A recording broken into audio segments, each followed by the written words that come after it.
Telugu PMC ప్రేక్షకులకు స్వాగతం. Hi friends, మీరు గనక ఇప్పుడే మా ఛానల్కు వచ్చినట్లయితే మా ఛానల్ని సబ్స్క్రైబ్ చేసుకోండి. సబ్స్క్రైబ్ చేయడంతో పాటు పక్కనే ఉన్న బెల్ ఐకాన్ని క్లిక్ చేయండి. జీ తెలుగులో ప్రసారమవుతున్న సీరియల్ మేఘ సందేశం స్టార్ట్ అయిన కొద్ది రోజుల్లోనే బుల్లితెర అభిమానుల్ని బాగా ఆకట్టుకుంది ఈ సీరియల్. ఈ సీరియల్లో హీరోగా గగన్ పాత్రలో అభినవ్ విశ్వనాథ్ నటిస్తుండగా హీరోయిన్గా భూమి క్యారెక్టర్లో భూమిక రమేష్ నటిస్తుంది.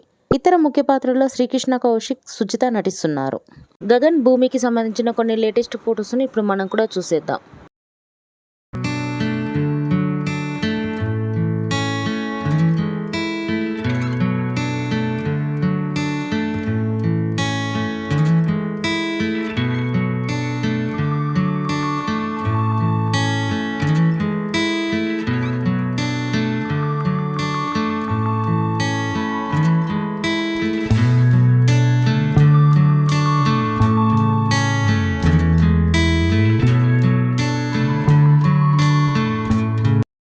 ఈ వీడియో మీకు నచ్చినట్లయితే లైక్ చేసి మరిన్ని టాలీవుడ్ లేటెస్ట్ అప్డేట్స్ మిస్ అవ్వకుండా చూడాలంటే తెలుగు పిఎంసి ఛానల్ను సబ్స్క్రైబ్ చేసుకొని పక్కనే ఉన్న బెల్ ఐకాన్ని క్లిక్ చేయండి.